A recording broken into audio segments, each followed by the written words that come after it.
ഇപ്പോൾ ഒരാൾ ഡ്രഗ് എടുത്തു കഴിഞ്ഞ് if he's become very aggressive, ഒരു ഫാമിലി മെമ്പറാണ് അല്ലെങ്കിൽ ഒരു ഫ്രണ്ടാണ്, ഈ patient is very aggressive right now, ഇങ്ങനെയാണ് ആ ഫാമിലി മെമ്പർ റിയാക്ട് ചെയ്യേണ്ടത്?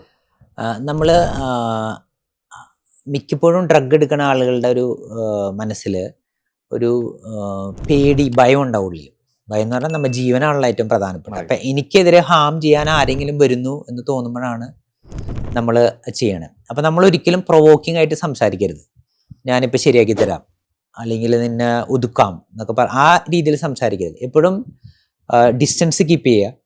കാരണം അദ്ദേഹം ചിലപ്പോൾ അറ്റാക്ക് ചെയ്യാനുള്ള പ്രോബ്ലം. അപ്പം നമ്മൾ ശാന്താവുക, നമുക്ക് സംസാരിക്കാം, നീ കാമാവുക, ഞങ്ങളൊന്നും ചെയ്യാൻ പോണില്ല എന്നുള്ള രീതിയിലൊരു ടോക്ക് ഡൗൺ ചെയ്യാൻ പറയും. അതിനെ സംസാരിച്ച് നമ്മൾ ഇപ്പോൾ സാധാരണ പേഷ്യൻസിൻ്റെ അടുത്ത് പോകുമ്പോൾ നമ്മൾ പറയും കൈ പിന്നിൽ കെട്ടരുത്. കാരണം പിന്നിൽ കെട്ടി അവർ വിചാരിക്കും എന്തെങ്കിലും കാര്യങ്ങൾ നമ്മുടെ കയ്യിലുണ്ടെന്ന് വിചാരിക്കും. അപ്പം നമ്മൾ കൈ ഓപ്പൺ ആക്കി സ്ലോലി, വളരെ ഫാസ്റ്റായിട്ട് പറഞ്ഞാൽ മനസ്സിലാവില്ല, നല്ല ലൗഡായിട്ട് തന്നെ സ്ലോലി പറഞ്ഞ് അവരെ ടോക്ക് ഡൗൺ ചെയ്യിക്കുക എന്നുള്ളതാണ് പ്രധാനപ്പെട്ട ഒരു കാര്യം.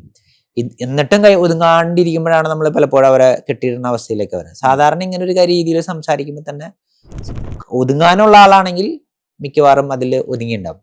അപ്പൊ ഈ ഭയത്തിന്റെ ഭാഗം അവര് മാറ്റിക്കൊടുക്കുക എന്നുള്ളതാണ് പ്രധാനപ്പെട്ട ഒരു ഭാഗം. ഈ അഗ്രഷന്റെ വരുമ്പോ ഇത് ചെയ്യുന്ന കാര്യം. പിന്നെ അതേപോലെ എന്തെങ്കിലും വെപ്പൺസ് ഒക്കെ അവരുടെ കയ്യിലുണ്ടോ എന്ന് നമ്മൾ എപ്പോഴും ഇതാകണം. വെപ്പൺസ് അവർക്ക് തന്നെ ഹാം ആകാം. കാരണം അവർ ചിലപ്പോൾ ഇപ്പൊ ബ്ലേഡ് വേണമെങ്കിൽ കൈ മുറിക്കാം, നമ്മളെയും ആക്രമിക്കാൻ സാധ്യത. അപ്പൊ അതിനെക്കുറിച്ചൊക്കെ ഒന്ന് നമ്മൾ അവെയർ ആകണം. ഈ സംസാരിക്കുന്ന സമയത്ത് തന്നെ ബാക്കി കൂടെയുള്ള ആളുകളുണ്ടെങ്കിൽ ഇതിനെക്കുറിച്ചൊന്ന് അവെയർനെസ് ഉണ്ടാകണം എന്നുള്ളതാണ് പ്രധാനപ്പെട്ടത്.